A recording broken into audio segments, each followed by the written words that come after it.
Hi friends, வணக்கம். Welcome to Shanu Samayal. இந்த வீடியோவில் சப்பாத்தி, பரோட்டா, புலாவ், பிரியாணி இதுக்கெல்லாம் சைட் டிஷ்ஷாக வச்சுக்கிற மாதிரி ஒரு சூப்பரான வெஜிடபிள் குருமா எப்படி பண்ணுறதுன்னு பார்க்கலாம். இந்த மிக்ஸி ஜாரில் ஒரு 5 பச்சை மிளகாய், ஒரு 4 பல் பூண்டு, ஒரு 1.5 இன்ச் அளவுள்ள இஞ்சியை தோல் சீவிட்டு இந்த மாதிரி பொடியாக வெட்டி சேர்த்துக்கோங்க. இது எல்லாத்தையும் கொஞ்சமாக தண்ணி சேர்த்து பேஸ்ட்டாக அரைச்சி ரெடி பண்ணி வச்சுக்கலாம்.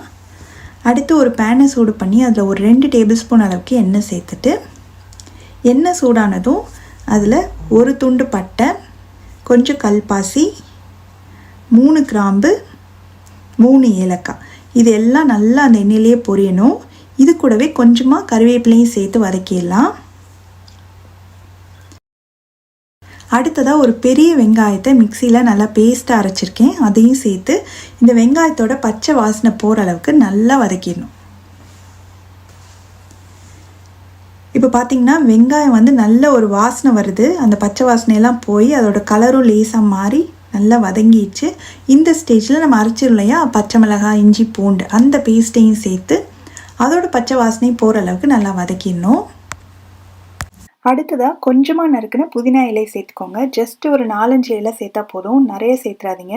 நம்மளுக்கு அந்த ஃப்ளேவர் மட்டும் இருந்தால் போதும், அதுக்காக தான் கொஞ்சமாக சேர்த்துக்கிறோம். இப்போ இஞ்சி பூண்டும் நல்லா வதங்கினதுக்கப்புறமா ஒரு 2 தக்காளியை மிக்சியில் நல்லா பேஸ்ட்டாக அரைச்சி வச்சுருக்கேன். அதையும் சேர்த்து இந்த தக்காளியும் நல்லா வதங்கி ஓரங்களில் எண்ணெய் கசிஞ்சு வரணும், அந்த அளவுக்கு நம்ம வதக்கி விட்டுடலாம்.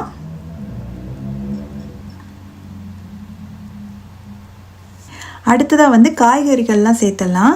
நான் மிக்ஸ்டு வெஜிடபிள்ஸ் தான் எடுத்திருக்கேன். ஒரு மீடியம் சைஸ் கேரட்டு, ஒரு 4-5 பீன்ஸு, ஒரு குட்டி உருளைக்கிழங்கு, அப்புறம் ஒரு 1/4 கப் பட்டாணி, பச்சை பட்டாணி.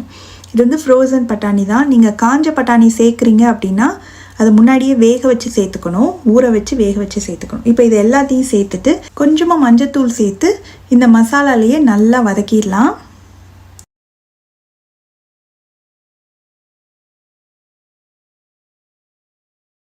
ஒரு 2 நிமிஷம் நல்லா வதங்கினதுக்கு அப்புறமா ஒரு கப் போல் தண்ணி சேர்த்து நல்லா கலந்து விட்டுறணும். இப்போ மூடி வச்சு இது நல்லா ஒரு 2-3 நிமிஷம் அந்த காயெல்லாம் நல்லா ஓரளவுக்கு பாதி வேகிற அளவுக்கு இருக்கட்டும். இது வெந்துட்டுருக்க டயத்தில் நம்ம இதில் சேர்க்குறதுக்கு கொஞ்சம் ஒரு தேங்காய், முந்திரியெல்லாம் வச்சு ஒரு பேஸ்ட் மாதிரி ரெடி பண்ணிக்கலாம். ஒரு 1/4 கப் போல் தேங்காய், ஒரு 10 முந்திரி, 1 டீஸ்பூன் சோம்பு இது எல்லாத்தையும் மிக்ஸி ஜாரில் சேர்த்து தண்ணி சேர்த்து நல்லா நைஸ் பேஸ்ட்டாக அரைச்சிக்கணும். இதுக்கு தேங்காய், முந்திரி கொஞ்சம் அதிகமாக சேர்த்தா தான் டேஸ்ட் நல்லாயிருக்கும். கிரேவியோட கன்சிஸ்டன்சியும் நம்மளுக்கு நல்லா கிடைக்கும். இப்போது காயெல்லாம் வெந்துருச்சான்னு பார்க்கலாம். காய் பார்த்திங்கன்னா ஆல்மோஸ்ட் 3/4 பாகம் அளவுக்கே வெந்துருச்சு. இப்போ இதில் தேவையான அளவு உப்பு சேர்த்துட்டு நல்லா கலந்து விட்டுட்டு நம்ம அரைச்சி வச்சுருக்கோம் இல்லையா அந்த தேங்காய், முந்திரி பேஸ்ட் அதையும் சேர்த்து தேவையான அளவு தண்ணி சேர்த்துக்கலாம். நம்ம முந்திரிலாம் சேர்த்துருக்கிறதுனால கிரேவி கொஞ்சம் திக்னஸ் கொடுக்கும், அதுக்கு தகுந்த மாதிரி தண்ணி சேர்த்து நல்லா கலந்து விட்டுடலாம். மூடி வச்சு ஒரு 2 நிமிஷம் மட்டும் இருக்கட்டும். இப்போ திறந்து பார்க்கலாம். சூப்பராக வெஜிடபிள் குருமா ரெடி ஆயிடுச்சு. கடைசியில் இதில் பொடியாக நறுக்குன்னு கொத்தமல்லி இலையை கொஞ்சமாக தூவிட்டு நல்லா கலந்து விட்டு ஸ்டவ் ஆஃப் பண்ணிடலாம். நல்ல ஸ்மூத்தாக நல்ல க்ரீமியான வெஜிடபிள் குருமா ரெடி ஆயிடுச்சு.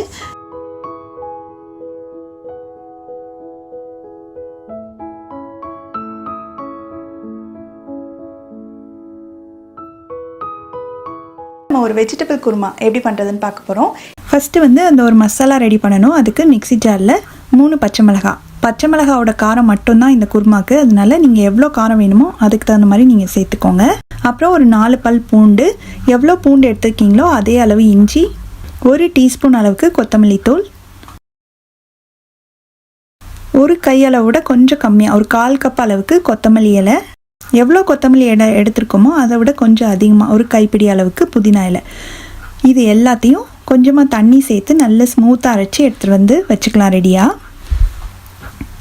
அடுத்து இந்த பேனில் ஒரு 2 டேபிள் ஸ்பூன் அளவுக்கு எண்ணெய் விட்டு எண்ணெய் சூடானதுக்கப்புறமா ஒரு துண்டு பட்டை, 2 ஏலக்காய், 3 கிராம்பு இதெல்லாம் நல்லா பொரியணும்.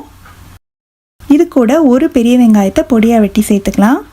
இந்த வெங்காயம் நல்லா வதங்கணும், அதோட கலர்லாம் மாறி நல்லா வதங்கி வரட்டும்.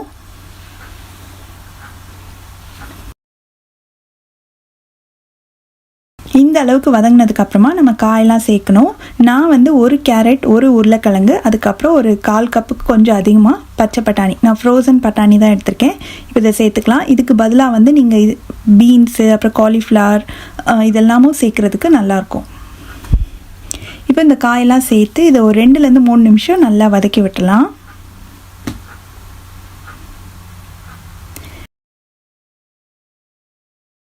அதுக்கப்புறமா நம்ம அரைச்சி வச்சோம் இல்லையா, அந்த மசாலாவை இப்போ சேர்க்க போகிறோம். இது சேர்த்துட்டு இது நல்லா கலந்து விட்டுறணும்.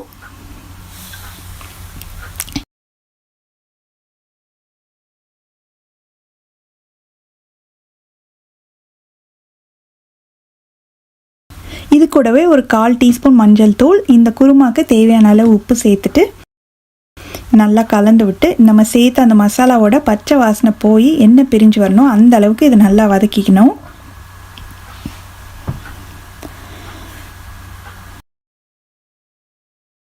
இதோட பச்சை வாசனை எல்லாமே போயிடுச்சு. இப்போ இது கூட 1 கப் அளவுக்கு தண்ணி சேர்த்துக்கலாம்.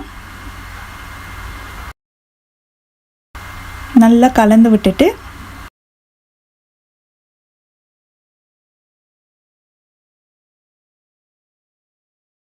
மூடி வச்சிடலாம். ஒரு 5 நிமிஷம் இது நல்லா கொதிக்கட்டும். அப்போ தான் காயெல்லாம் நல்லா வெந்து வரும். இடையில மட்டும் திறந்து பார்த்து கிளறி விட்டுக்கோங்க.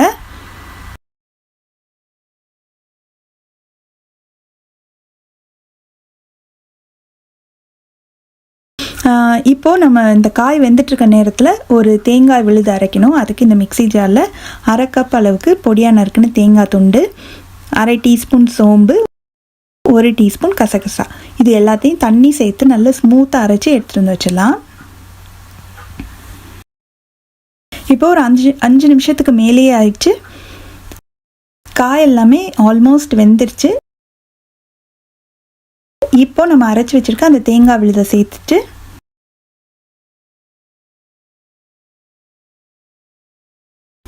உங்களுக்கு எந்த அளவுக்கு கன்சிஸ்டன்சி வேணுமோ அந்த அளவுக்கு தண்ணி சேர்த்துக்கோங்க. நான் ஒரு 1/2 கப் மட்டும் சேர்க்குறேன்.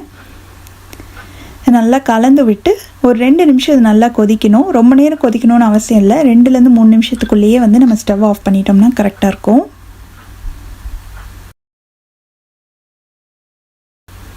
இப்போ இந்த தேங்காய் விழுதோட பச்சை வாசனையும் போயிடுச்சு. இப்போ ஸ்டவ் ஆஃப் பண்ணிடலாம்.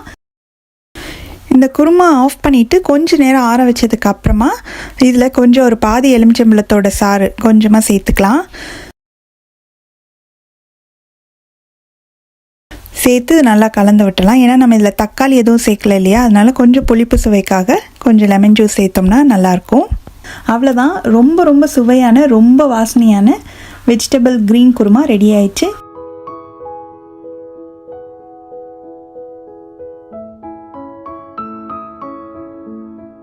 சப்பாத்திக்கு ஒரு சூப்பரான குருமா காளான் வச்சு எப்படி பண்ணுறதுன்னு பார்க்க போகிறோம். ஃபஸ்ட்டு ஒரு பேனை சூடு பண்ணி அதில் 1 டேபிள் ஸ்பூன் அளவுக்கு எண்ணெய் சேர்த்துக்கலாம். எண்ணெய் சூடானதுக்கு அப்புறமா 1 துண்டு பட்டை, 3 கிராம்பு, 2 ஏலக்காய், 1/2 டீஸ்பூன் அளவுக்கு சோம்பு, இதெல்லாம் சேர்த்து அது எண்ணெயில் நல்லா பொரியணும்.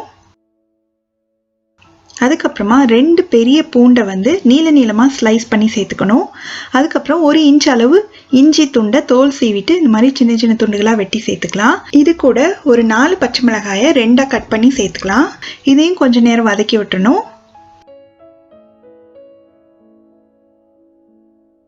இது கூடவே 1 டேபிள் ஸ்பூன் அளவுக்கு பொட்டுக்கல்லையும் சேர்த்துட்டு அதை கொஞ்சம் நேரம் மட்டும் வதக்கிட்டு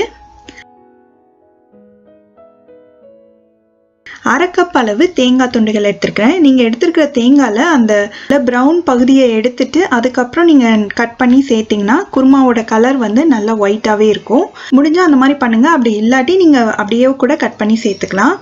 இப்போது இதையும் சேர்த்துட்டு லேசாக வதக்கி விட்டுட்டு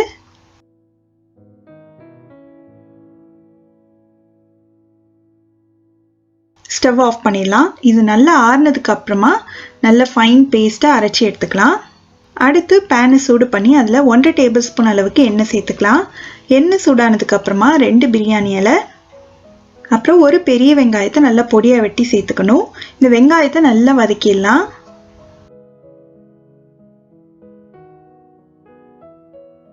இந்த அளவுக்கு வதங்கினதுக்கு அப்புறமா 200 கிராம் காளானை வந்து இந்த மாதிரி நீள நீளமாக வெட்டி வச்சுருக்கேன். அதையும் சேர்த்து ஒரு 3 நிமிஷம் நல்லா வதக்கி விட்டணும்.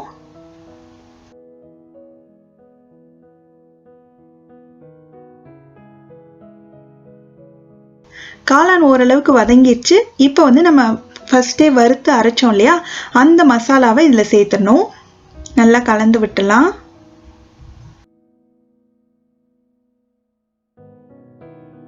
இது கூடவே 1.5 கப் அளவு தண்ணி சேர்த்துடணும்.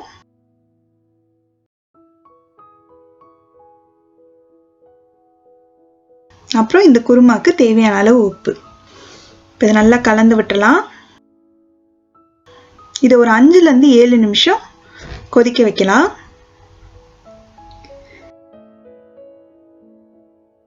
இப்போ ஒரு 5 நிமிஷம் வந்து நல்லா குருமா கொதிச்சுட்டே இருந்தது. காளான்லாம் நல்லா வெந்து மசாலா எல்லாமே ஒன்றா சேர்ந்து வந்துடுச்சு. இப்போ ஸ்டவ் ஆஃப் பண்ணிடலாம். அவ்வளோதான், ரொம்ப ஈஸியாக பண்ணக்கூடிய ரொம்ப ரொம்ப சுவையான காளான் வெள்ளை குருமா ரெடி ஆயிடுச்சு.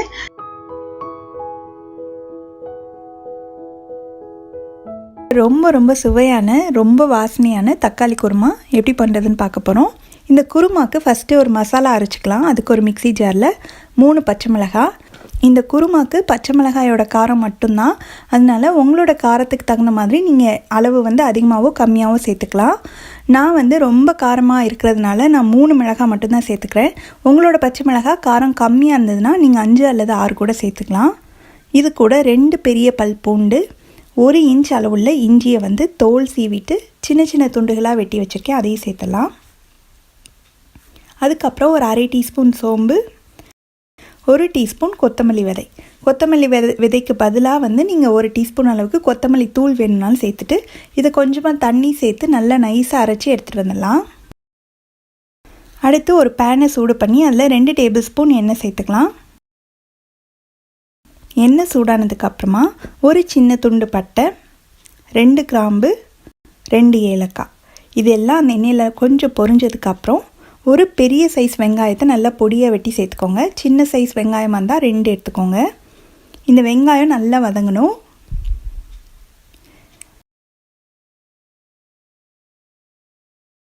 வெங்காயம் ஓரளவுக்கு நல்ல கலர் மாற ஆரம்பிக்கும் போது நம்ம அரைச்சோம் இல்லையா மிக்சியில், அதை சேர்த்துடலாம்.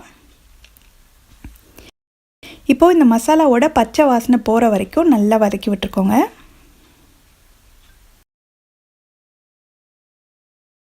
இப்போ நல்லா வதங்கிடுச்சு, ஓரங்கள்லாம் எண்ணெய் கசிஞ்சு வர ஆரம்பிச்சிருச்சு. இப்போது தக்காளி சேர்க்கணும். நான் 3 பெரிய தக்காளியை பொடியாக வெட்டி சேர்த்துக்கிறேன். சின்ன சைஸ் தக்காளி அப்படின்னா நீங்கள் 4 அல்லது 5 சேர்த்தா கரெக்டாக இருக்கும்.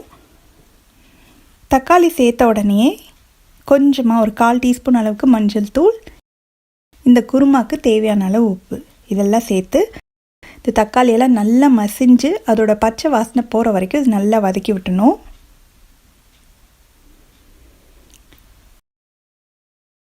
இப்போது தக்காளி நல்லா மசிஞ்சிருச்சு. இதோட பச்சை வாசனை எல்லாமே நல்லா போனதுக்கப்புறமா 1 கப் அளவு தண்ணி சேர்க்குறேன்.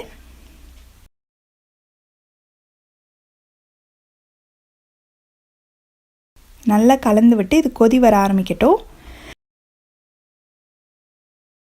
இந்த குருமா கொதிச்சுட்டு இருக்க நேரத்தில் நம்ம ஒரு தேங்காய் விழுது அரைச்சிட்டு வந்துடலாம்.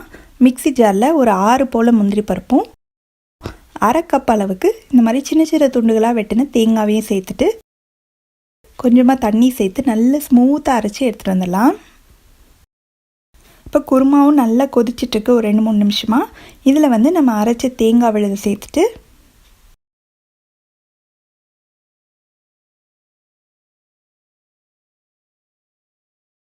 மிக்ஸி ஜாரை ரின்ஸ் பண்ணி கொஞ்சமாக ஒரு 1/2 கப் அளவு தண்ணி சேர்த்துக்கலாம். நல்லா கலந்து விட்டு ஒரு 2லேருந்து 3 நிமிஷம் இது கொதிச்சா போதும். நம்ம முந்திரி பருப்பு சேர்த்துருக்கிறதுனால கிரேவி வந்து கொஞ்சம் திக்காகும். அதனால் உங்களுக்கு எந்த அளவு கன்சிஸ்டன்சியில் வேணுமோ அதுக்கு தகுந்த மாதிரி நீங்கள் தண்ணியோட அளவை அதிகமாகவோ கம்மியாகவோ சேர்த்துக்கலாம்.